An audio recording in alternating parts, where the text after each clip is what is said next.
determine essa função, determine se a função, e a gente pode colocar uma f de x com, tá, a parte mais fácil seria que 0 se x e y, né, coincide com o ponto 0, 0. Agora, a gente que pode colocar aqui no caso em que esses pontos sejam distintos do ponto 0, 0. A gente pode ver aqui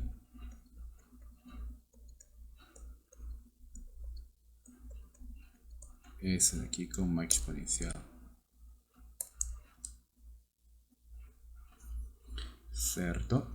Então, de fato, essa função está bem definida. E vamos determinar se a função é contínua. Tá? Vamos ver se ela é contínua.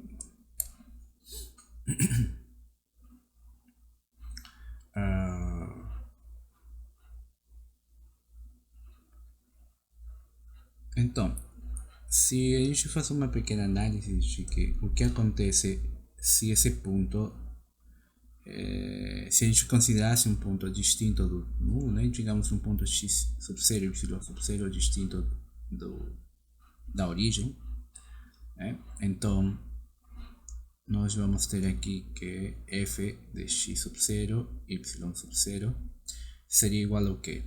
Como esse cara daqui é distinto do 0, né, então essa condição aqui não vai ser a que a gente vai ter em consideração, senão a primeira, né? Então teríamos que aqui ficaria exponencial de menos x sub 0 quadrado mais y sub 0 quadrado, tudo isso dividido entre x quadrado, né, y sub 0 quadrado. Certo? Daí, se a gente faz as contas aqui, o limite quando x e y convergem para esse ponto x sub 0, y sub 0 da função f x y, como esse cara daqui, né, que x y está próximo do ponto x sub 0, y sub 0, então significa que x e y, né, também vai ser diferente do 0, 0, né, porque esse cara daqui a gente já sabe que é distinto 0, 0 e por estar bem próximo, né, significa que xy também seria diferente disso daí, né, então vamos usar a segunda definição, certo? Então seria o limite, tá, de xy quando converge para x sub 0, y sub 0, a expressão exponencial de x quadrado mais y quadrado, tudo isso dividido entre x quadrado mais y quadrado, e isso aqui seria exponencial. Bom, aqui como que a gente faz para calcular esse tipo de limites? Tá? Quando a gente já tem certeza de que de fato é possível calcular, né? Então, temos dois truques aqui. Bom, dois truques não, é um único só que a gente faz o seguinte, vamos supor, né? Vamos reescrever a expressão como x converge para x sub 0 e y converge para y sub 0, certo? Da expressão é menos x quadrado, y quadrado sobre x quadrado mais y quadrado, certo? Do cálculo do cálculo de uma variável, né, sabemos que funções desse tipo são contínuas, certo? Se a gente acrescentasse uma constante, digamos 4, 5, 6, essa função daqui continua sendo, ainda continua sendo contínua, né? Se a gente divide, né, se a gente tem aqui uma função x quadrado, essa função também é contínua, né? Essa também é contínua. Então, do cálculo 1 sabemos que se a gente divide duas funções contínuas, certo? Ela continua sendo contínua, né? Então, tendo essas considerações, né? Nós teríamos aqui que o limite quando y converge para y sub 0, e aqui ficaria exponencial menos, ficaria aqui x sub 0 quadrado mais y quadrado, todo isso dividido entre y quadrado mais x sub 0 quadrado. E agora, como está faltando só esse limite daqui, certo? E ainda essa função, né? Como esses caras estão tendo um comportamento de constante, né? Então o limite dessa aqui seria exponencial de menos, para converter aqui, menos x sub 0 quadrado mais y sub 0 quadrado, novamente aqui y sub 0 quadrado, x sub 0 quadrado, certo? Mas essa expressão que está aqui, né, essa daqui é idêntica a essa, né? E essa daqui significa que seria essa daí, f de x sub 0, y sub 0. Portanto, nós escrevemos aqui f de x sub 0, y sub 0. Então, o que a gente tem aqui? Temos que o limite quando x converge, xy, né, converge para x sub 0 e y sub 0 de f de x e de y é igual a f de x sub 0 y sub 0, certo? Ou seja, essa função f que a gente está considerando aqui, né, essa daqui é contínua, certo?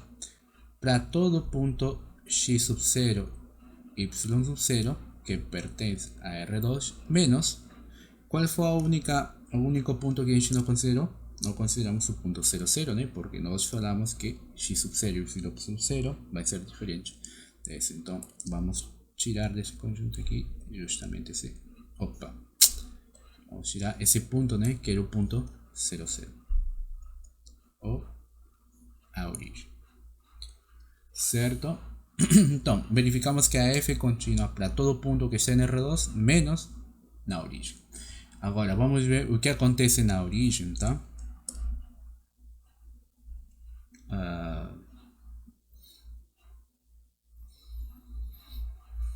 Ok.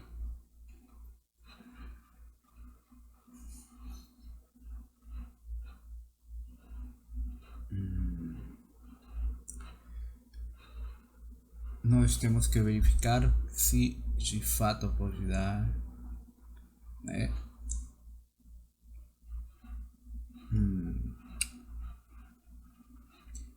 Vou colocar aqui a ideia é tentar verificar se o limite de x e y quando converge para o ponto, né, 0, 0, f de x é igual a f de 0, 0, né? Se a gente conseguir verificar isso daqui, nós falaríamos que a função f é contínua no ponto 0, 0. Se a gente não conseguir verificar isso, nós falaríamos que a função não é contínua nesse ponto.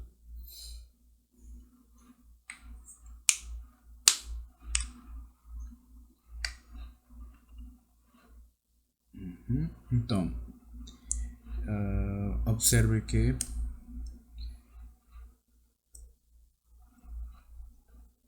temos que o limite quando x e y convergem para 0, 0, temos que calcular o limite da expressão é de menos x quadrado mais y quadrado, tudo isso é x quadrado mais y quadrado.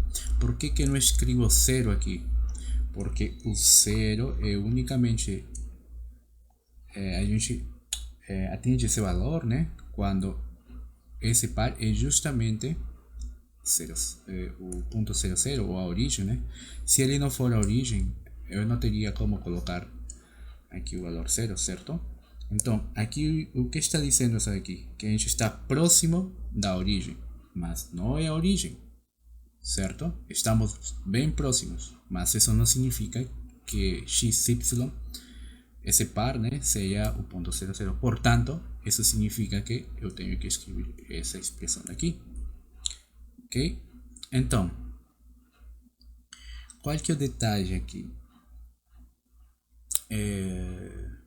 A gente pode usar técnicas de y e deltas para verificar se de fato, né, a gente consegue esse valor daqui, né?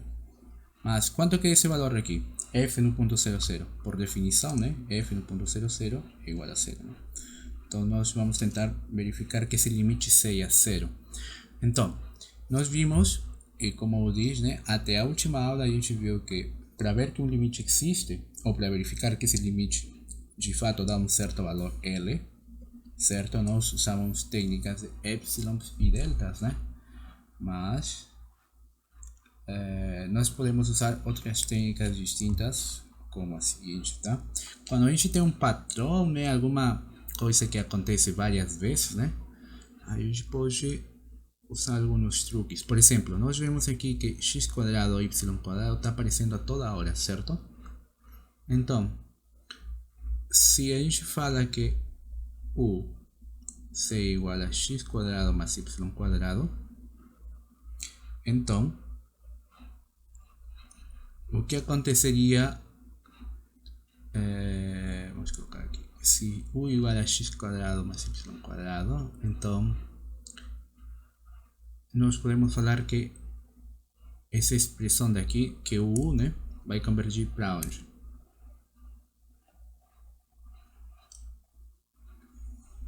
Essa aqui convergeria para o zero, pois, né, o par xy converge para 0, 0, né?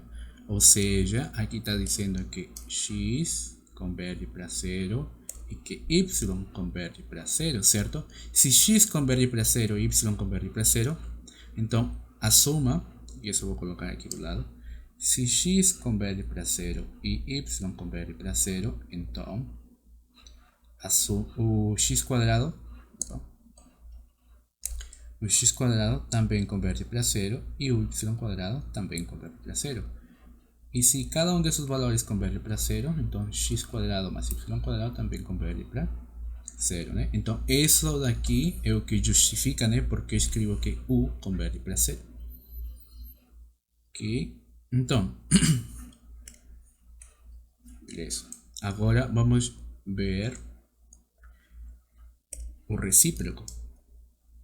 Se u converge para 0, e lembremos que u é igual a x quadrado mais y quadrado, tá? Se isso aqui converge para 0, então o que posso falar sobre as expressões x e y? Como x quadrado é um número maior ou igual que 0 e y também é um número maior ou igual que 0, então nós teríamos que x quadrado converge para 0 e y quadrado converge para 0. Em particular, certo? Se x quadrado converge para 0, teríamos que x converge para 0 e y converge para 0, certo? Ou seja, teríamos que o par xy converge para o ponto 0, 0. Certo? Então, uma vez que a gente verifica, né, tanto a ida como a volta, a gente pode fazer o seguinte truque aqui. No lugar de escrever essa expressão daqui de limite converge para 0, 0, nós vamos escrever o equivalente, que seria u converge para 0, 0. Mas sempre lembrando que esse u de fato é x quadrado mais y quadrado, certo? Então aqui vamos escrever u converge para 0. Agora esse u é o que? Lembremos que esse u daí, né, é a expressão u x quadrado mais y quadrado. Então, onde aparece x quadrado mais y quadrado, vou colocar u. Então aqui ficaria um nu, aqui ficaria um, certo? Com um sinal negativo aqui e uma divisão aqui, certo? Agora, que acontece? Temos esse limite daqui. Agora, esse é um limite bem mais simples de calcular, né? Quanto que seria o limite dessa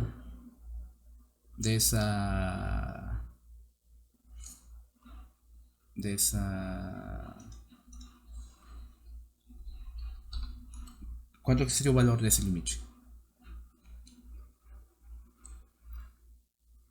Bom, observe o que, e vou colocar aqui do lado, né? Com outra cor, vamos colocar uma cor marrom, né? Temos que nós queremos calcular o limite quando u converte para zero de L menos u sobre u, né? Certo? Qual que é a primeira tentativa que a gente quer fazer aqui? Nós queremos, vamos passar limite para a parte daqui e limite, para zero aqui. Se a gente faz isso aqui, no denominador a gente teria zero e no numerador a gente teria zero, né? Ou quanto? Não, teríamos 1, né? Certo? Então, aí a gente que poderia aplicar aí nesse caso?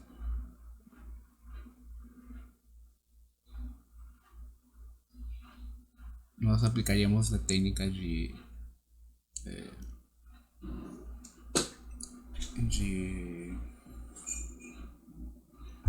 regra de Hospital, né? Sabemos que todas as expressões da forma 1 sobre 0 ou infinito sobre 0, 0 exponentes 0 exponencial por 0, infinito exponencial por infinito, infinito dividido entre infinito, 0 multiplicado por infinito, todas elas, né, são sempre equivalentes e portanto todas elas são susceptíveis de ser calculadas com a regra de Hospital ou o teorema de Hospital, se não qualquer nome com o qual vocês conhecem. Tá? Então, se a gente calcula esse limite aqui, daria quanto?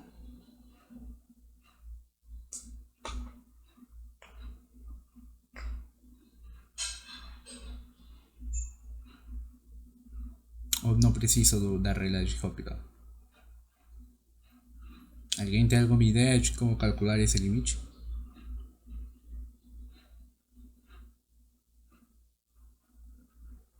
Ideias?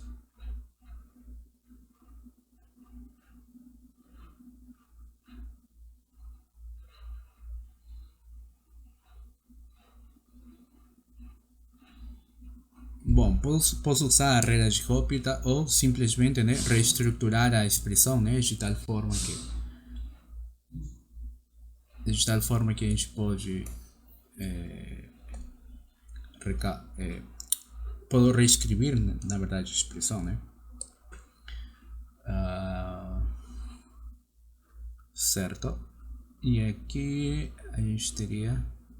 É porque às vezes, né, acontece que a gente pode aplicar Hospital, mas quando nós conseguimos expressões desse jeito, né, 1 sobre 0, ou 0 por infinito, Hospital diz que a gente tem que, de alguma forma, reescrever essas expressões de tal forma que fiquem da forma 0 sobre 0 ou infinito sobre infinito.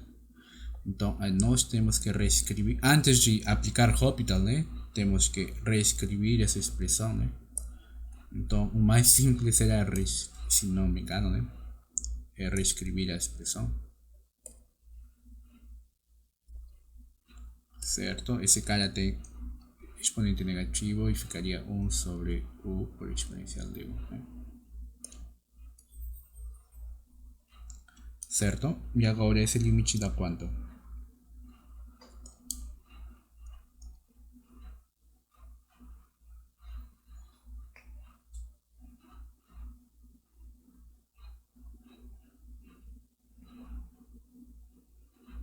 Esse u, né, seria uma função contínua, né, e exponencial também é uma função contínua.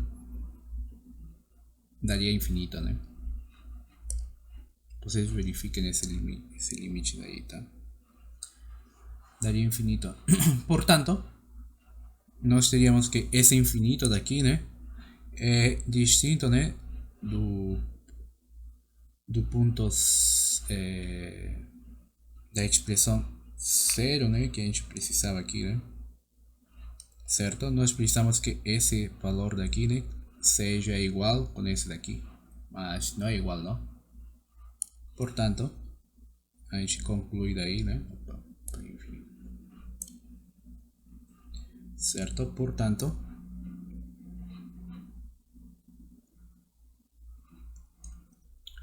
tá? Portanto, teríamos que o limite de x y quando converte para o ponto 0, 0 da função f de x, y é diferente, né, do valor f 0, 0, né, o qual era 0, né, porque nós vimos que de fato aqui dá infinito e não dá o valor 0 que a gente precisava, né. Tá? Então, o que significa que a gente não consiga verificar isso? Ou seja, isso aqui significa que f não é contínua. 1.00. Ok?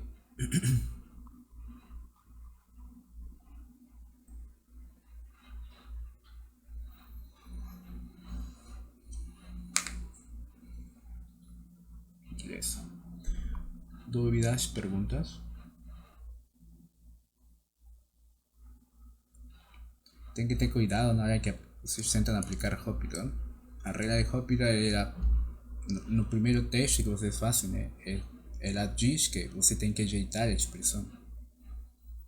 Tentar calcular novamente com essa versão ajeitada, né? Ou reescrita da função. E se ainda não dá certo, aí quando você já reescreveu, aplica a Hopital, né? Que é derivar o numerador e derivar o denominador por separado, certo?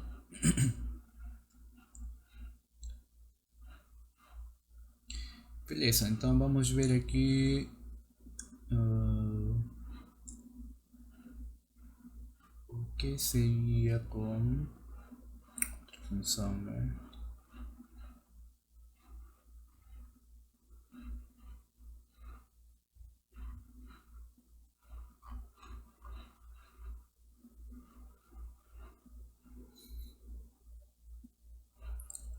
Por exemplo, a gente pode ver outro. Tá, aí vimos com uma técnica, né? Que quando a gente vê alguma coisa que está se repetindo toda hora, a gente pode usar esse truque daqui, né? Vamos ver o que acontece se a gente tem uma expressão trigonométrica, um exemplo.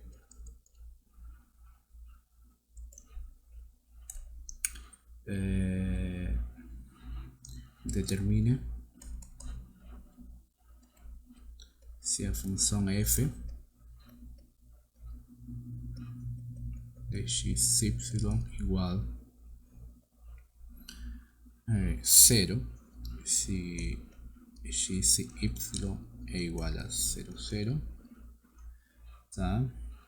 E vamos escrever aqui x, y se é distinto do ponto 0, 0. Bom, o que a gente pode colocar aqui como trigonométrica? Vamos colocar os arcos aqui. X cosseno x quadrado más y quadrado sobre, vamos a repetir a misma expresión. Tá ok. Aí.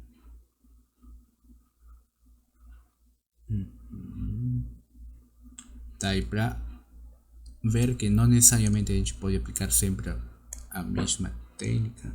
Vamos colocar aqui um seno de x e aqui a expressão x quadrado mais y quadrado. E a gente pode restar, tá? Porque a gente sempre coloca somas, vamos colocar uma resto aqui. Então, novamente para ver a solução, né? Opa, determine se a função é contínua, né?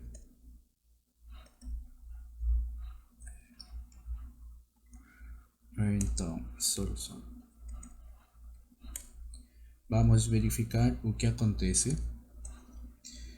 quando os pontos são distintos de 0, 0 e quando os pontos são iguais a 0, 0, né?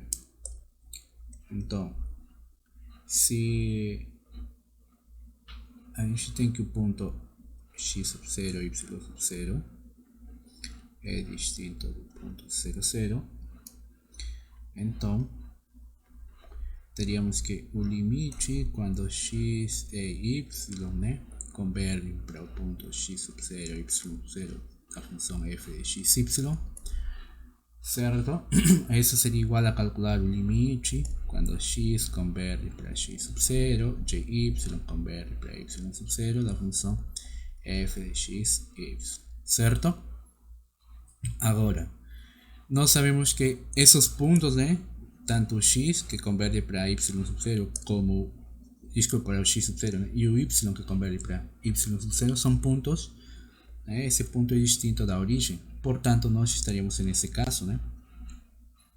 Então, calcular aqui o limite quando x converge para x sub 0, y quando converge para y sub 0, dx pelo cosseno de x quadrado mais y quadrado dividido entre x quadrado más y quadrado menos o seno de x sobre x quadrado más y quadrado, certo? Se a gente faz da mesma forma que no caso anterior, né, vamos verificar rapidamente que aqui nós vamos ter x quadrado cosseno da raiz quadrada de x quadrado más y quadrado, certo? Dividido entre raiz quadrada de x quadrado menos seno x sub 0 sobre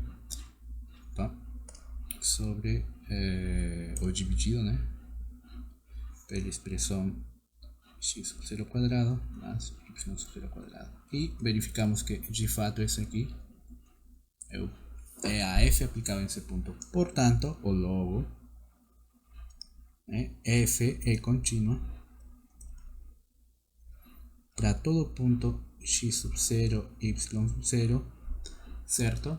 Que esteja, né, em todo o plano R2 menos, e qual ponto vamos tirar daqui? Vamos tirar justamente o ponto que a gente não considerou, que era o 0, 0, a origem, né? Certo? Bom, essa é a parte fácil, né?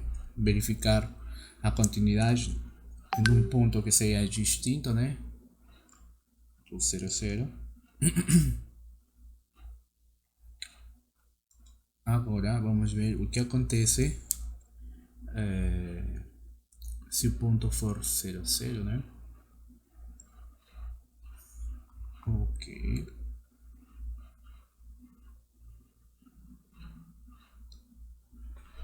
Então, para tentar verificar a continuidade em um ponto 0, 0, nós vamos tentar determinar ou verificar, né, que de fato o limite quando x e y convergem para o ponto 0, 0 da função f de x, y, certo? Isso é igual a f de 0, 0, né? Por definição da função f, como que está definida? Como 0, certo? Bom, vocês têm que ter um pouco de cuidado, né? Nem sempre a gente coloca 0, né? Pode ser 1, 2, 3, alguma outra constante, tá? Mas nesse caso é 0, tá? Vamos escrever 0. Então temos que verificar, né, que esse limite daqui, o resultado dele, de fazer a conta desse limite, seja 0. Então, como que a gente pode analisar esse caso aqui?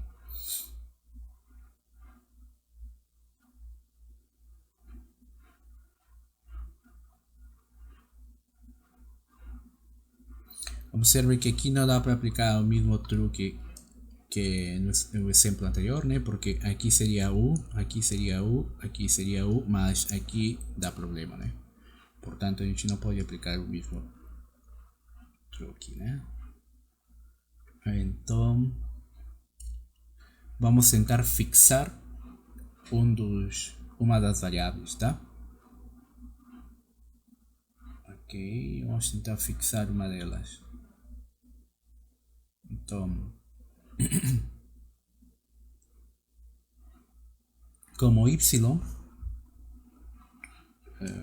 escrever aqui, como y converge para 0, né? Certo? Ou seja, isso significa que y vai estar bem próximo de 0. Então, nós podemos fixar então,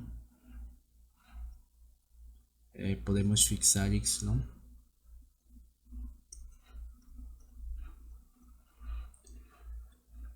tá, podemos fixar esse y e considerar ele como se for 0, tá? Vou escrever aqui com outra cor, tá? Fixar uma variável significa que ela vai permanecer constante nessa conta aqui, né? Mas o x vai começar ele sim vai começar a se movimentar, tá? Ele vai começar a atingir pontos bem mais próximos de 0, tá? Então, se a gente fixa a variável y, então nós teríamos que o limite quando o x converge para 0, e aqui a gente já fixou a variável, né? Y, que seria igual a 0. Então, aqui ficaria x multiplicado pelo cosseno de x quadrado, mas lembremos que aqui já não dá para colocar y, seria 0 quadrado, certo? Dividido entre x quadrado, mas agora o y a gente já sabe que está fixado e seria 0, né? Menos o seno de x dividido por x quadrado mais 0 quadrado. A pergunta é por que eu fixei o y e não fixei o x? Porque acontece que o x está participando em várias funções, né? Está aqui dentro do ângulo, né, da função cosseno, está multiplicando a função cosseno, né? Está aqui no denominador, está aqui no seno e está novamente aqui, né? Então, se a gente fixasse o x, a gente perde bastante informação. Então, quando a gente fixa uma variável, temos que fixar uma que não faça com que sumam um grande número de funções, né? Por exemplo, se eu fixar o x, de fato aqui automaticamente ia assumir essa expressão toda aqui. Por quê? Porque se eu fixava x igual a 0, né? Ia ficar aqui 0 multiplicado por todo e a expressão toda assumia, e aqui ia ficar só seno de 0, certo? E a ideia, né, é tentar analisar a função com a maior quantidade de informação possível, né? Mas de um jeito fácil. Então, fixar o x tomando o valor 0, meio que a gente perde um monte de informação, tá? Ok? Então, dito isso, vamos fazer as contas aqui. Aqui ficaria limite. Bom, uma vez que a gente já fixou o y, né? É o limite de x para 0. Aqui ficaria x multiplicado pelo cosseno de raiz quadrada de x quadrado dividido entre raiz quadrada de x quadrado menos seno de x sobre x quadrado. Isso aqui seria limite quando x converge para 0 de x pelo cosseno do valor absoluto de x dividido entre o valor absoluto de x menos o seno de x dividido entre x quadrado. Certo? Agora, o que acontece aqui? Vamos ter que utilizar técnicas de limites laterais, né? Por quê? Porque nós temos aqui um valor absoluto aqui e temos outro valor absoluto aqui. E o valor absoluto de x ele vai obter distintos valores dependendo do sinal do x, né?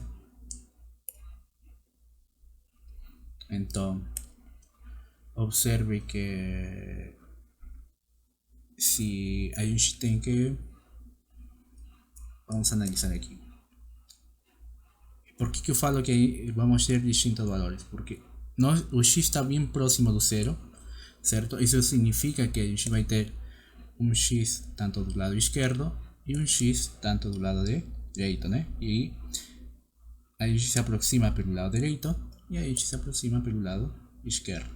Mas, se a gente considerasse, por exemplo, opa, isso aqui não parece um x, não?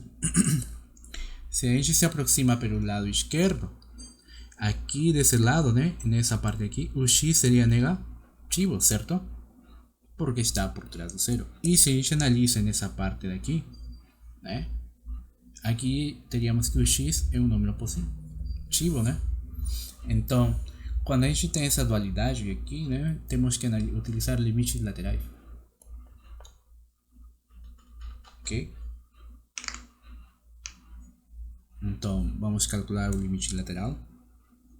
Limite quando x converge para zero pela esquerda, certo? Do x pelo cosseno do valor absoluto de x, do valor absoluto de x, menos seno de x sobre x quadrado. Tá, agora vamos continuar com a análise. Limite quando x converge para zero pela esquerda de x pelo cosseno. E aqui, o que acontece com esse valor absoluto daqui? Observe que quando a gente se aproxima, quando o x se aproxima ao zero pela esquerda, ou seja, por esse lado aqui, o x é um número negativo. Portanto, isso significa que o valor absoluto de x seria menos x, né? Certo? Então nós vamos escrever aqui menos x dividido entre menos x. Menos seno de x sobre x quadrado. Certo? E agora, nós teríamos o que aqui? Teríamos que isso aqui vai dar limite, né? Quando x converge para zero pela esquerda. Aqui dá para cancelar, né? Esse x aqui com esse x aqui. Teríamos menos cosseno de menos x, né? Mas a função cosseno ela absorve os negativos, né? Portanto, aqui ficaria só cosseno de x. Certo? Lembremos que cosseno de menos alfa é igual a cosseno de alfa. Certo? Mas isso aqui não acontece com o seno. Menos seno de alfa é igual a menos seno de alfa. Tá? São regras de função e isso é devido a que o cosseno e o seno são funções de tipo ímpar e par. Então temos isso aqui, cosseno de x menos seno de x dividido entre x quadrado. Ok? E agora, como que a gente calcula isso aqui? Teríamos igual a limite quando x está próximo de zero. Esse menos passa aqui, cosseno de x menos limite quando x converge para zero pela esquerda do seno de x dividido entre x quadrado. Quanto que dá o valor desse primeiro limite aqui? Lembremos que esse sinal negativo vai cair aqui, negativo. E o primeiro limite daria cosseno de zero, né? O qual é 1, né? Agora esse sinal vai cair aqui, negativo. E quanto é que o limite de seno de x dividido entre x quadrado?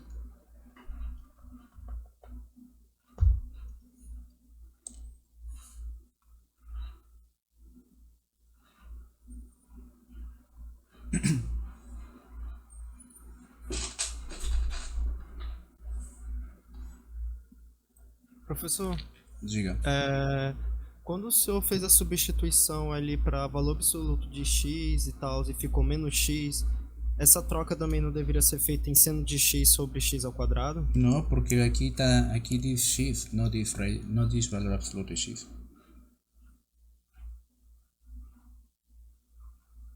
Temos duas expressões distintas aqui. Temos cosseno do valor absoluto de x e temos seno de x. O valor absoluto só está aqui. Por isso é que aqui eu vou escrever menos x, porque aqui a gente analisou e falamos que o valor absoluto de x é menos x. Mas aqui não temos valor absoluto, não? Não teria por que trocar, não? Tá? São duas coisas distintas aqui, né? Aqui é valor absoluto de x e aqui é x. Tá? Não tem, uma não tem, a priori, né? Não tem nada a ver com a outra. Ok? Bom, vocês podem calcular esse limite aí. Aqui a gente usa Pode usar Hospital, né? Porque seno de 0 daria 0 e lá embaixo teríamos 0 quadrado, certo? Vamos, isso aqui dá para calcular rápido, né? Esse limite daria 1. E se a gente faz a conta, isso aqui seria menos 2, tá? Isso aqui que fica de tarefa, tá? Calcular esse limite.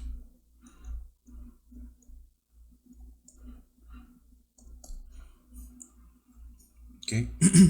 Bom, vimos que o limite pela esquerda, né, deu esse valor e vamos calcular agora quanto que dá o limite pela direita.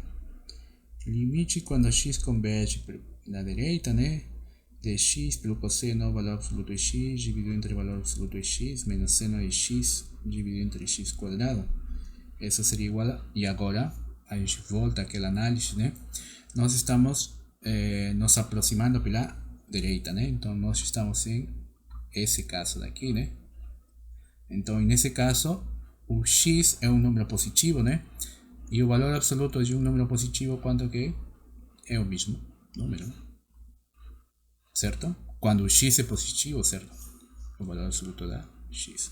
Então aqui nós teríamos limite quando x converge para 0 pela esquerda, desculpa, pela direita, do x pelo cosseno, aqui na multiplicação. Quanto é que o valor absoluto de x? É o mesmo x. Quanto é que o valor absoluto de x? O mesmo x, certo? Menos seno de x sobre x quadrado, certo? Já agora a gente observa, né, que esse aqui dá para cancelar com esse aqui. E aqui teríamos novamente limite quando x converge para 0 pela direita do cosseno de x menos limite quando x converge para 0 do seno de x sobre x quadrado. Bom, esse primeiro limite daqui vai dar 1, certo? E esse segundo limite vai dar 1, certo? Aqui temos um sinal negativo e esse aqui dá 0, né? Portanto, vemos que os dois limites não coincidem, não, né? Sabemos que um limite existe, né, se o limite pela esquerda coincide ou é igual ao limite pela direita, né? Então aí tem que o limite quando x converge para 0 pela esquerda da função x pelo cosseno, valor absoluto de x, dividido entre o valor absoluto de x menos seno de x sobre x quadrado, é diferente do limite quando x converge para a direita, a expressão x pelo cosseno valor absoluto de x sobre valor absoluto de x menos seno de x sobre x quadrado, certo? Então, se esses limites não coincidem, né, então logo não existe esse limite. Não existe o limite quando x converge para 0 do x pelo cosseno.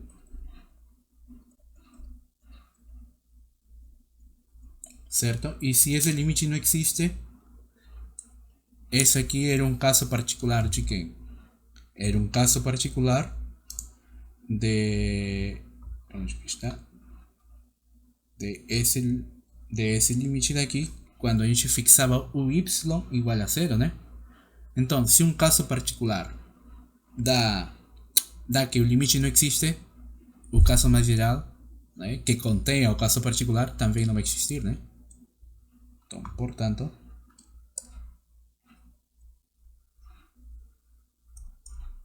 certo? O limite quando x e y convergem para o 0, 0 da função f não existe, né? Ou seja, a gente tem que a função não é contínua nesse ponto, ou seja, f não é contínua no ponto 0, 0 na origem, né? Alguma dúvida? Pergunta?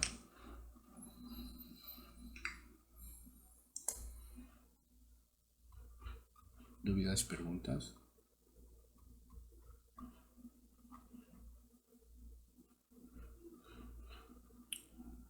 Se não houver dúvidas, perguntas, a gente pode passar para outros pontos, né?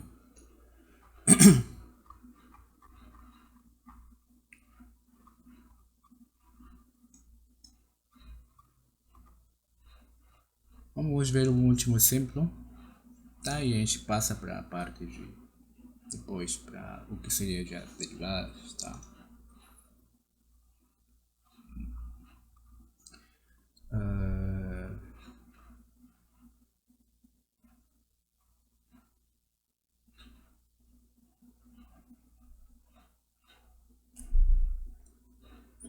Vamos ver um exemplo da forma.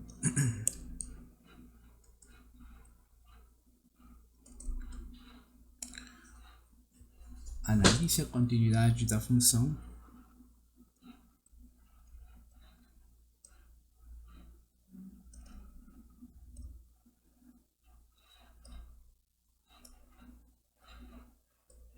f de x, y.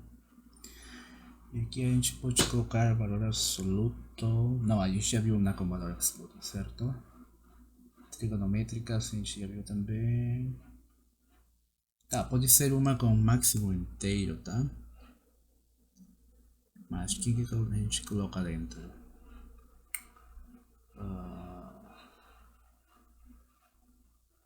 Tá, a gente já estudou alguma vez circunferência, vamos colocar uma. Tá, essa estaria centrada no meio. E vamos colocar que a ordenada seja quarto.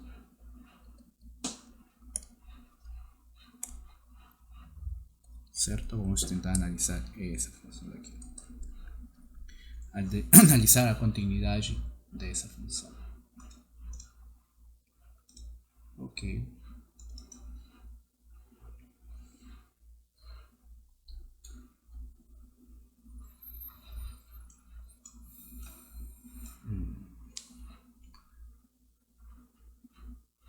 Bom, temos que relembrar primeiro quem que seria a definição de máximo inteiro, né? Então vou colocar aqui a definição de lado. Lembre que a função máximo inteiro, né, é igual a 1n se solamente se x, né, está entre n e n mais 1 quando n é um inteiro, né? Certo? Então, aí temos a definição de máximo inteiro. Ok, então temos que observe e vamos escrever a função f de x y é igual ao máximo inteiro de x quadrado menos x mais y, certo? Agora, x quadrado menos y, que tipo de objeto geométrico a gente pode construir aqui? Tá, x quadrado menos y, e a gente pode acrescentar aqui com a expressão mais um quarto, menos um quarto, mais y, certo? Por que eu fiz isso aqui? Porque justamente se eu faço isso daqui, esse cara seria o quê? Seria x menos 1 médio quadrado, certo? E aqui do outro lado ficaria mais y menos 1 quarto, certo? Tá. Aqui eu quis escrever uma circunferência, mas esqueci o quadrado de colocar aqui. Mas vamos deixar assim, tá? Vai dar igual uma. A gente da mesma forma pode continuar analisando aqui. Então, teríamos esse cara daqui, né? Então, temos essa expressão.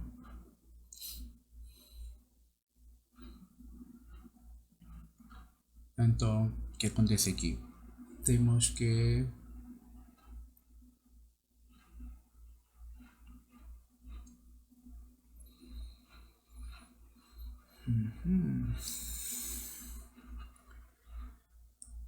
si acontece que esa expresión x menos 1/2 cuadrado más y menos 1/4 é igual a um número k, certo? Que seja um número inteiro, tá?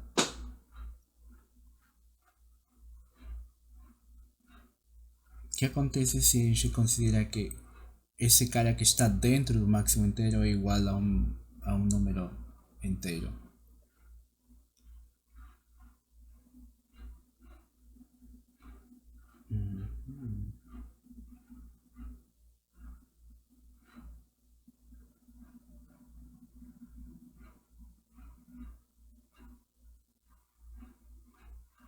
Se a gente considerar isso aqui, então teríamos aqui uma parábola, certo? Então,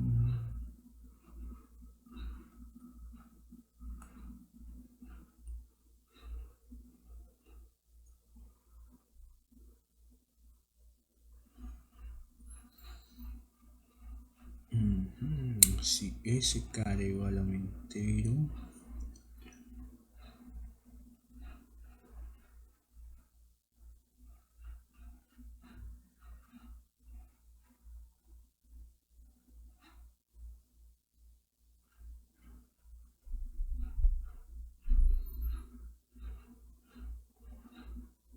certo?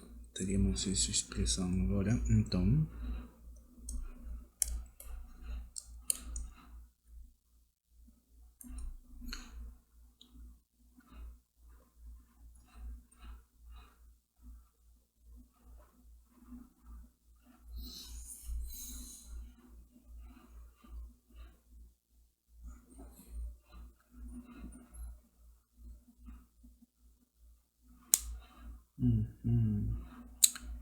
temos que esse cara é igual a uma constante k.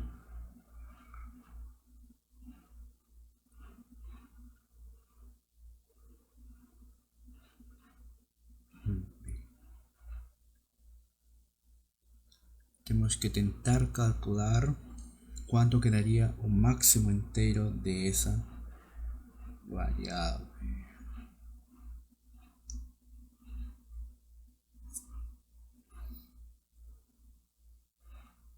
Certo? Porque nosso objetivo é o que aqui? Nosso objetivo é calcular. Nós queremos ver a continuidade dessa função. Para ver a continuidade dessa função, nós queremos ver que, de fato, o que acontece com um limite quando x sub 0, quando x e y convergem para o ponto x sub 0, y sub 0 da função f. Bom, nesse caso a função seria esse máximo inteiro, né? Que seria essa expressão aqui de x menos 1/2 quadrado de y menos 1/4, certo? Temos que ver quanto que dá isso aqui, né? E para ela ser contínua, teria que dar o mesmo que com x sub 0, k sub 0, né? Então, a pergunta é quanto que dá isso aqui. Ok.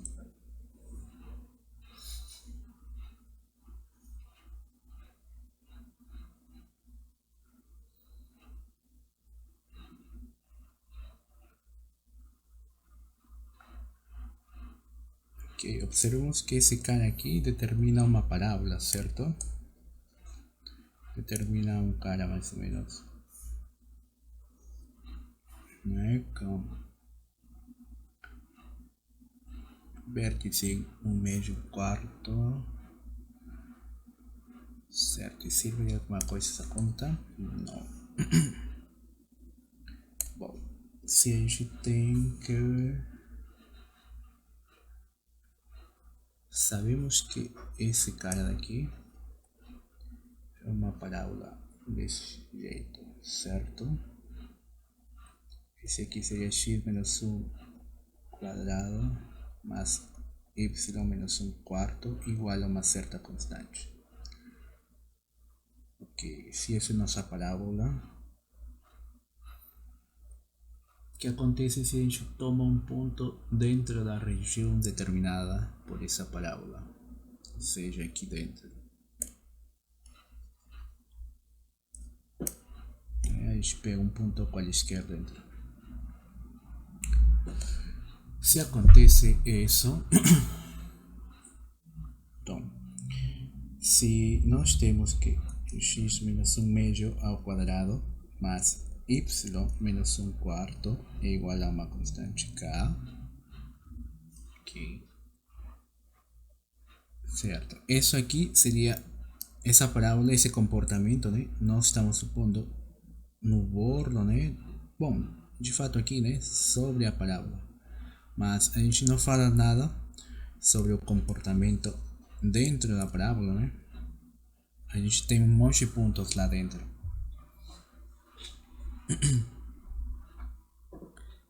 Então, vamos considerar um ponto que esteja no interior dela, tá?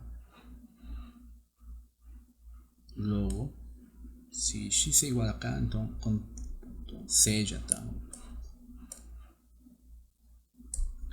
Se consideramos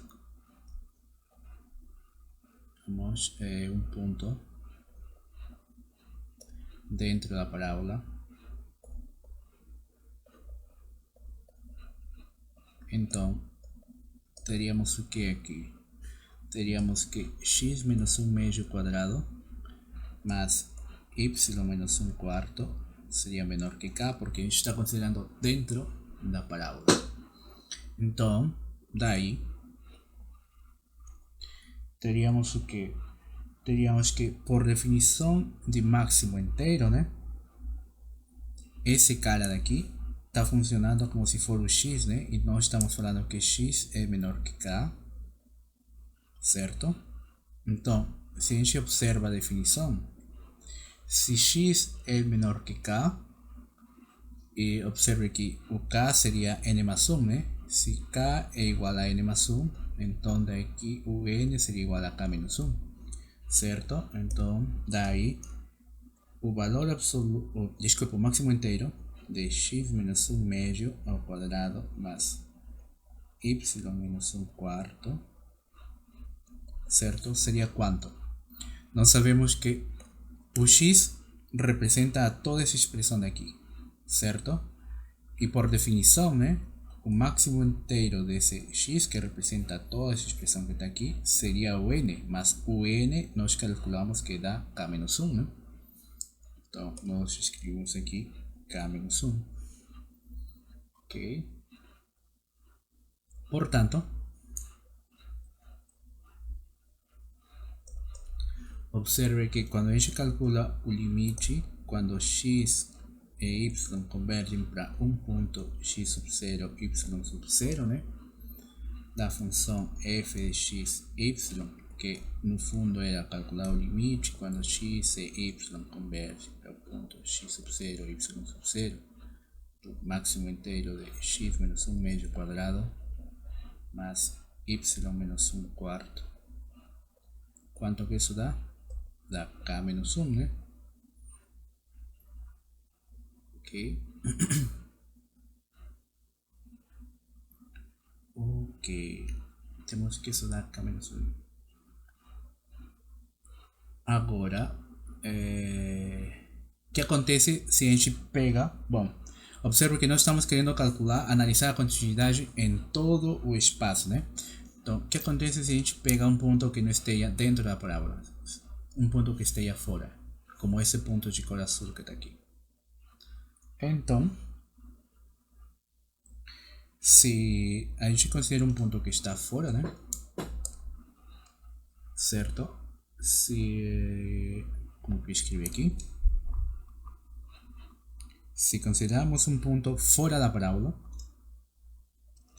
se consideramos um ponto fora da parábola, então, o que vai acontecer?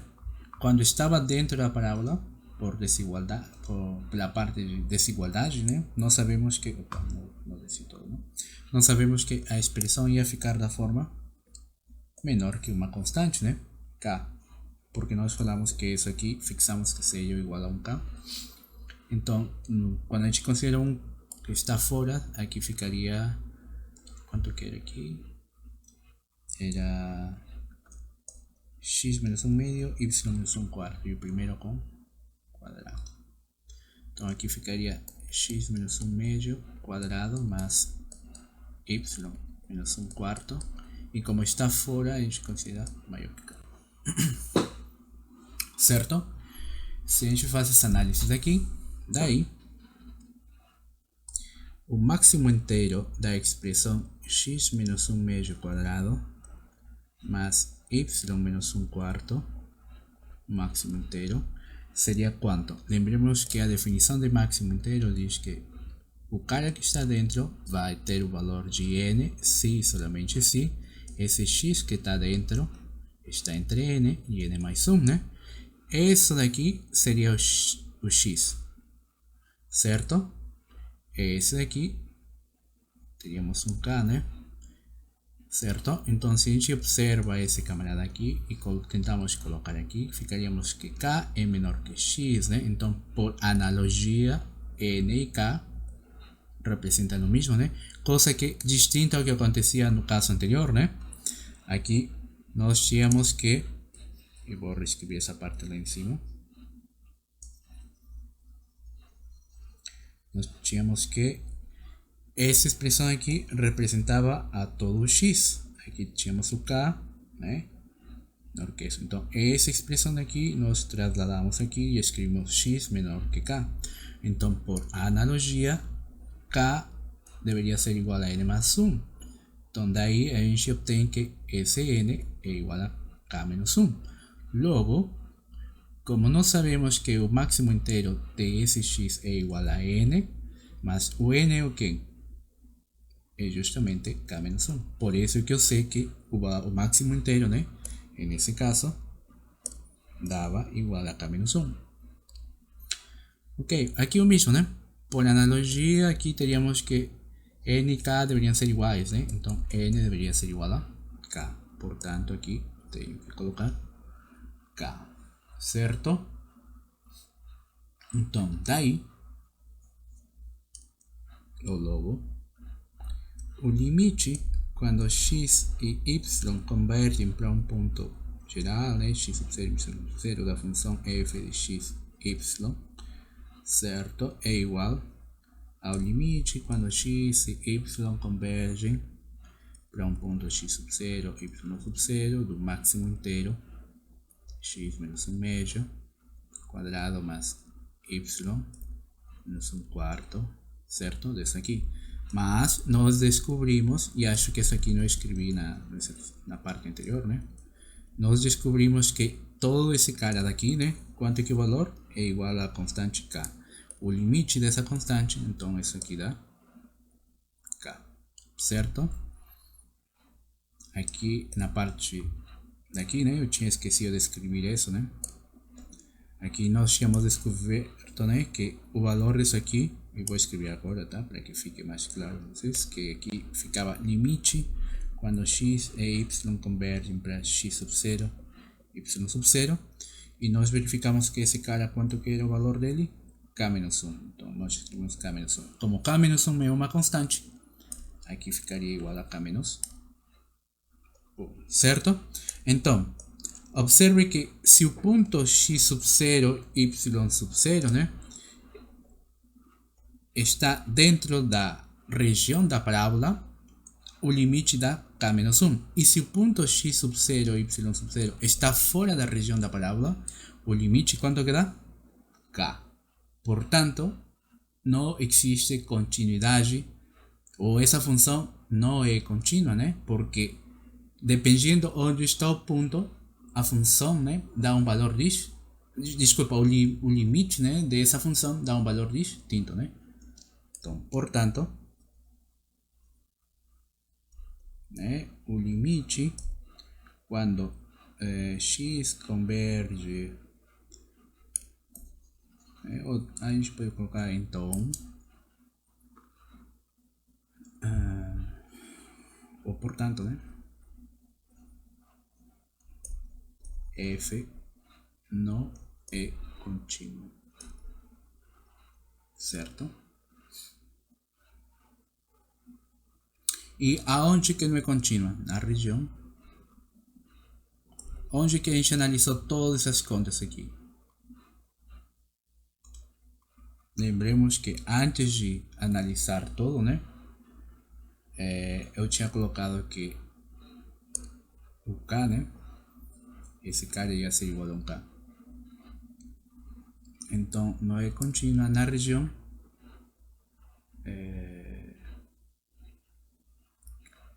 de pontos x, y que pertencem a R2, tal que qualquer região, tá aqui de amarelo, né? X menos 1 quadrado, y menos 1 quarto, né? Mas y menos 1 quarto igual a uma constante k, certo? Então, dentro dessa região, a gente acabou de ver que essa função não é contínua. Ok? Beleza. Então, dito isso, a gente já pode passar para a parte de... Já vimos vários exemplos e várias condições, né? De vários truques aí que dá para calcular esses limites, certo? E no fundo a gente sempre está voltando para a parte de análise de continuidade de funções de uma variável, né? Certo? Aqui, por exemplo, no exemplo nesse exemplo aqui, né, a gente fixava, fixava não, a gente colocava, né, que o U representa a soma de duas variáveis, né, e a gente ficava no final com o limite de uma função de R, certo? E daí dá para concluir que não é contínua. Igualmente aqui, né, nós fixávamos o valor de um y, certo? E percebimos que dá para concluir, né, também que a função não era contínua. E da onde que a gente conclui isso? Simplesmente analisando, né, limites laterais, né, que também não é complicado, não?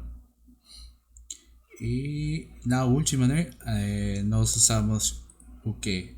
Basicamente nós usamos só a definição de função de máximo inteiro, né, que é a mesma, né, de funções reais de variável real, né? Quando eu falo funções reais de variável real, são aquelas que vão de R para R, tá? Ou seja, por exemplo, uma função f de x, x quadrado, seno de x, cosseno de x, exponencial de x, tá? Esse tipo de funções aqui são funções que vão de R em R, né? Tá? Então, basicamente a gente volta sempre para a parte de cálculo 1, tá? Para usar as técnicas dessa parte, né? Então, agora vamos ver a parte de derivadas parciais, tá? Que de fato, né, é uma parte interessante porque ela vai medir o comportamento da função, tá? Em certas regiões, tá, do espaço. Então vamos colocar aqui derivadas parciais.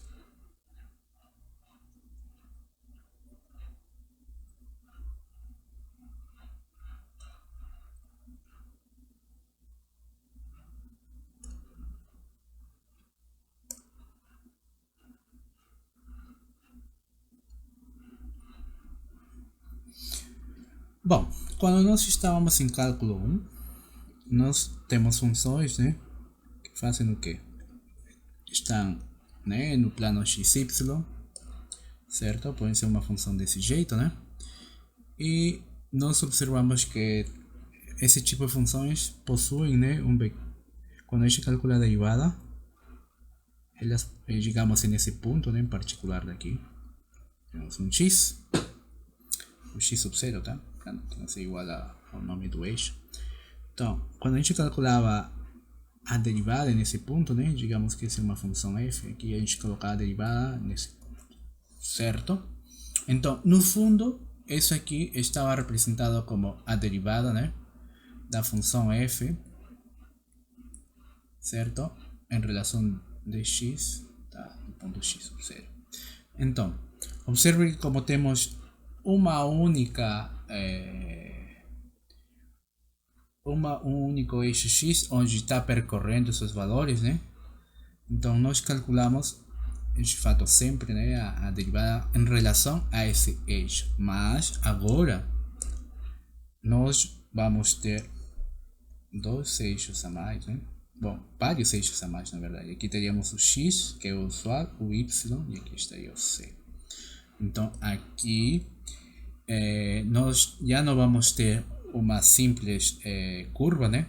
Como essa daqui, né? Nós vamos ter aqui agora um objeto com forma de uma superfície, certo? Vamos colocar aqui uma cor da superfície, ok? E então, nós vamos ter aqui um ponto, digamos um ponto, vamos pegar um ponto aqui, que seja o ponto x sub 0, y sub 0. Se a gente aplicar o f, né? A gente estaria aqui com f do ponto x sub 0, y sub 0. E acontece o seguinte, que nós vamos ter umas derivadas aqui, né? Certo? Então, vamos considerar, se a gente fixasse por um instante bom, se a gente por um instante, vamos supor que não existe o eixo y, que está aqui, né? Então, nós estaríamos só com o eixo x e com o eixo c, né? Então, nós poderíamos calcular uma derivada, certo? E essa derivada estaria justamente nessa direção, né? Porque vai percorrer, né, o eixo x, né? É usual que faz sempre a derivada, né? Em cálculo 1, essa derivada percorria, né, ao longo do eixo x, né? Certo? Ela ia sempre para frente, ou ia para trás, né? Ou ia para baixo, mas sempre tendo em consideração como que os x iam se movimentando, né? Aqui o mesmo, se a gente faz a suposição de que o y não existe, então nós teríamos uma derivada aqui. E agora, se a gente faz essa mesma suposição, vamos supor que o x não existe e só temos o c e o y, então nós vamos ter outra derivada, né? Que vai tomar valores, né, ao longo do eixo y, né? Então observe que vamos ter duas informações aqui, né? Uma para essa derivada que eu representei de cor vermelho, né? E vamos ter outra informação aqui para essa derivada que eu representei como essa setinha aqui de cor azul, né? Então, como esses camaradas são muito importantes, vão ter nomes. Um deles vai se chamar a derivada parcial em relação do eixo x e o outro vai se chamar a derivada parcial em relação do eixo y. E na verdade, se existem mais eixos, né, porque nós já sabemos que de fato, né, nós não moramos em um mundo tridimensional, certo? A gente mora em um mundo em um espaço de um número maior de dimensões, de uma quantidade de dimensões maior, né? Então, é válido, né, pensar o mesmo para, vamos supor, né, de que existem, vamos supor, não, sabemos que existem de fato mais dimensões, né? Só que a gente não percebe elas, né?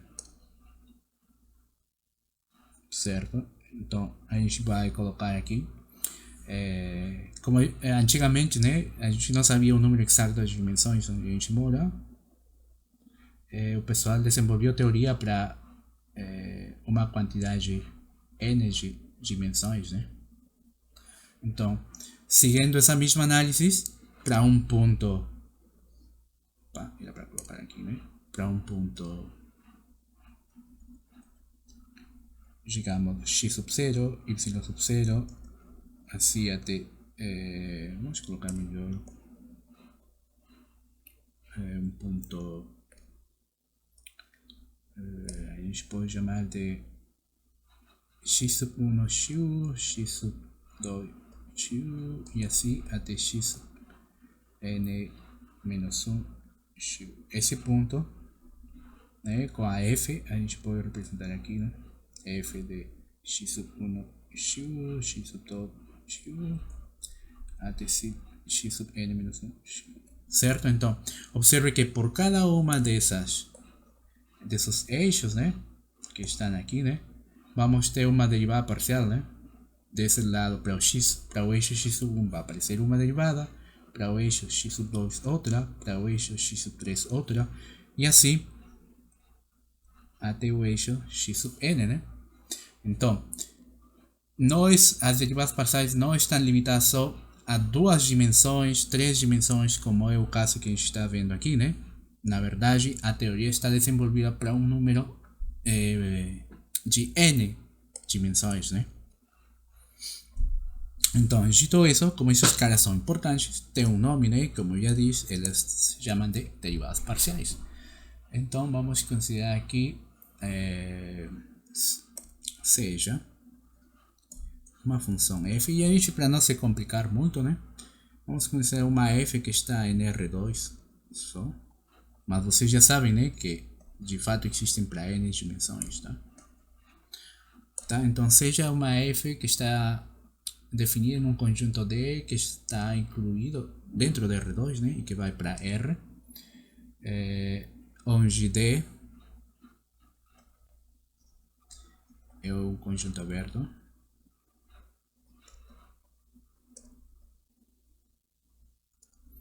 ok? Então vamos definir a derivada parcial de f. Então a derivada parcial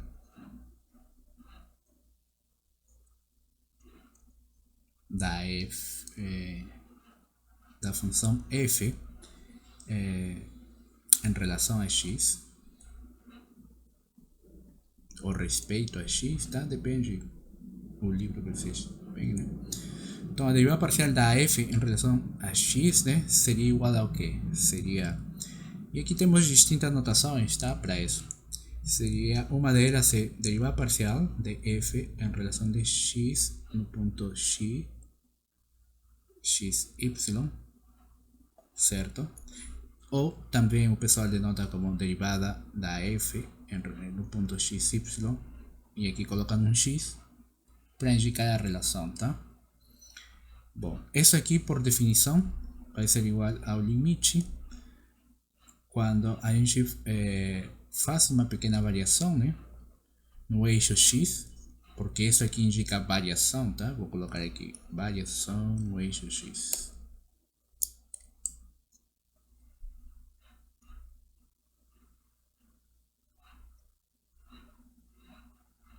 Tá? Faço uma pequena variação e a gente, como faço essa variação no eixo x, então nós teremos x mais, certo? Essa variação y menos f de x, y, tudo isso dividido entre a variação no eixo x. Então, como eu disse, né, quando que ela está fazendo aqui? Ela, mesmo que a gente esteja escrevendo aqui o y, né, certo? Estamos escrevendo a componente y, mas a variação só está acontecendo aonde? Só está acontecendo no eixo x, né?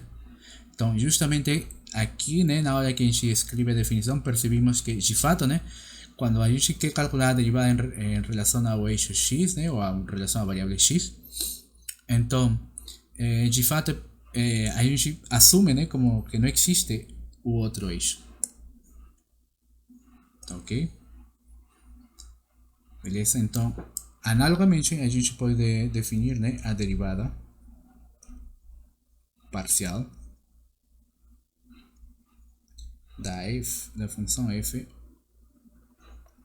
em relação ao eixo x, desculpa, a y, né, a variável y, e aqui dá para escrever derivada parcial da f em relação de y de x, y, ou também de y de f de x, y.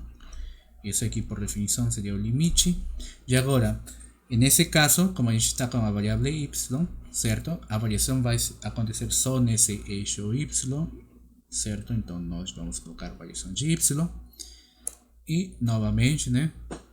Aqui a variação, o x vai ser, a gente vai ver como se for uma constante. E só o y vai estar, vai ser o único, né? Que vai variar, né? Certo? Tá torto esse link. Sobre a variação de y, certo? Então, observem que quando a gente calcula a derivada parcial em relação de x, a gente varia em x, certo? E quando a gente calcula a derivada parcial em relação de y, a gente varia só em y, certo? Beleza. Então, como que a gente calcula nesse caso? Como eu já disse, né? O que faz a derivada parcial, né? É assumir que as outras são constantes, que as outras variáveis, né, não existem, ou que elas ficam aí quietinhas, como se elas estivessem constantes ao longo do tempo, tá? Então, como que a gente calcula uma derivada parcial? Bom, vamos ver um exemplo. Ok. Vamos colocar aqui uma observação. A gente pode colocar aqui a observação. Quando calculamos derivadas parciais, quando calculamos derivadas parciais,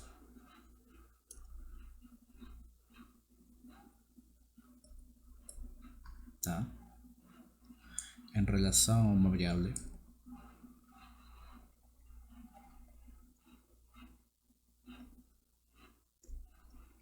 tá? Vamos considerar,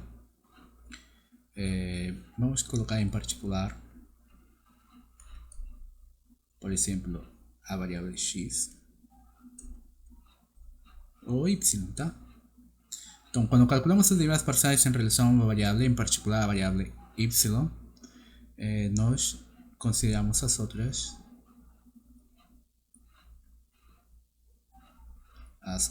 variáveis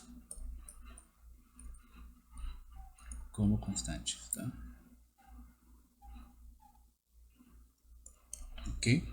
Então, vamos ver um exemplo aqui simples disso. Exemplo. Seja a função f de x, y igual a x multiplicado pelo seno de y. Ok? Tá, melhor uma mais simples. X multiplicado pelo y quadrado. Tá? Então, calcular a derivada parcial da f em relação de x, tá? No ponto xy, e calcular a derivada parcial da f em relação de y no ponto xy. Solução. Primeira conta. Vamos calcular quanto que é a derivada parcial em relação de x no ponto xy. Ok? Beleza. Então, calcular isso aqui é equivalente, tá? Como está pedindo aqui para calcular em relação de x, então nós vamos fixar ao y, tá? Esse cara aqui vamos fixar como uma constante. Então nós teríamos aqui derivada em relação de x, a gente abre aqui. Quem que a expressão seria x, né? Y quadrado, mas eu já falei que o y vai ficar fixado, né? Como se fosse uma constante. Então, se é uma constante, a gente joga fora, né? O y quadrado, e a gente fica só com derivada em relação de x, e dentro fica o x, né? Aqui ficaria y quadrado. E quanto é que a derivada de x em relação de x? Seria 1, né? E daí y quadrado por 1, y quadrado. Certo? Então, observe que quando a gente calcula uma derivada parcial em relação de uma variável, as outras ficam fixas. Ok, agora vamos calcular a derivada parcial da f em relação de y, tá? No ponto x, y, certo? Então, agora, estamos calculando a derivada parcial em relação de y. Portanto, quem que vai ser fixo agora? O x, né? Vamos fixar o x como se for uma constante. Então, x vai ser a... Opa, tá feio esse x. X vai ser uma constante, certo? E aqui teríamos y quadrado. Como x é uma constante, pode sair fora da derivada, né? Porque as constantes não são derivadas. A gente não deriva elas até o final, né? Elas sempre saem fora, né? E aqui teríamos y quadrado. Aqui ficaria o x, certo? Que é uma constante nesse caso. E quanto é a derivada de y quadrado em relação de y? Isso aqui seria 2 vezes y, certo? Portanto, se a gente aqui ajeita um pouco a expressão, ficaria 2 vezes y multiplicado por x. Tá? Até aqui alguma dúvida? Pergunta?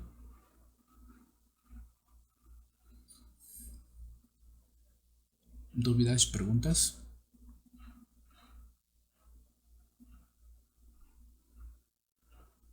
Não? Está me ouvindo?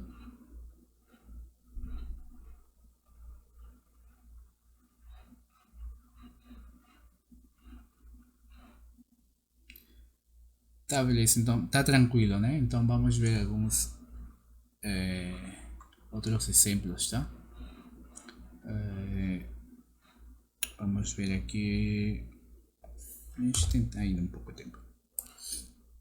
Vamos ver outro exemplo.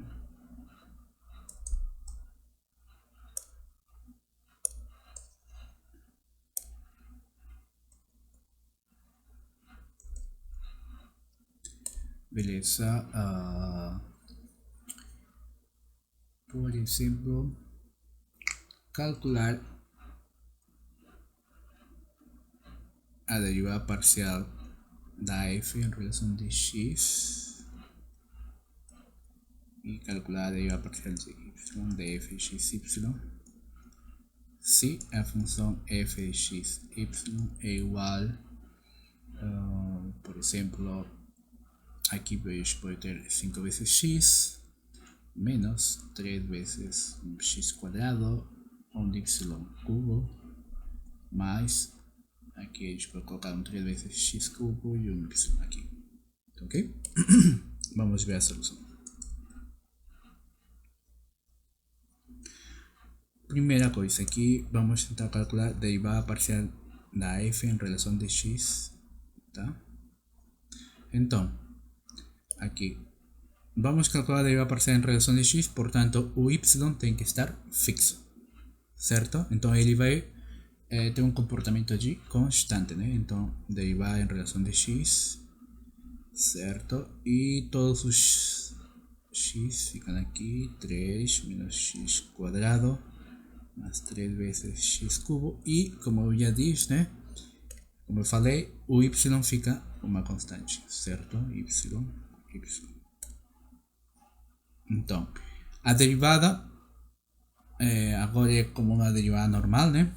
Aqui ficaria derivada de x de 5 vezes x menos derivada de x da expressão 3x quadrado y cubo, certo? Mais derivada em relação de x de 3 vezes x cubo y, certo? Agora, essa derivada aqui, quanto que dá? Dá 5. Na outra aqui, sabemos que o y cubo é uma constante, certo? E aqui ficaria a derivada em relação de x de 3 vezes x quadrado, mais essa outra aqui seria esse y, né, que está aqui, é uma constante, vai sair da derivada e a gente fica com 3 vezes x cubo. Então aqui ficaria 5, aqui ficaria menos y cubo, certo? Essa derivada aqui daria 6 vezes x, aqui ficaria mais, aqui teríamos um y, e aqui teríamos derivada em relação de x de 3 vezes x cubo, aqui ficaria 9 vezes x quadrado, certo? Bom, se a gente ajeita a expressão aqui, ficaríamos com 5 menos 6 vezes x y cubo mais 9 vezes yx quadrado. Pronto. Certo? Então vamos ver o que acontece com a outra, né? Derivada em relação de y da função f de x, certo? Derivada em relação de y. Tá, como nós vamos calcular aqui a derivada em relação de y, então o x vai ser agora constante, né? Então nós teríamos aqui 5 vezes x, né? Aqui ficaria x quadrado e aqui teríamos x cubo, né? E vamos completar com o resto, né? Menos 3 y cubo mais 3 y, certo? Daí ficaria derivada em relação de y de 5 vezes x, certo? Menos derivada em relação de y de 3 vezes x quadrado y, certo? Mais 3 vezes derivada em relação de y de 3 vezes x cubo y, certo? Bom, a gente calcula. Observe aqui o detalhe: 5 é uma constante e, como a gente está derivando em relação de y, x também é uma constante, ou seja, 5 por x é uma constante, certo? Certo? Isso aqui, todos esses dois juntos, né? É uma constante. Certo? Então, a derivada de uma constante é quanto que? 0, né? Menos, aqui ó, como estamos derivando em relação de y, né? Todo o resto que não seja y vai sair fora, né? Então ficaria 3 vezes x quadrado, certo? E aqui a gente ficaria derivada em relação de y mais peraí, por que escrevi 3 aqui? Não era para escrever 3 por aqui, não. Daí 3 e x cubo vai sair fora da derivada, né?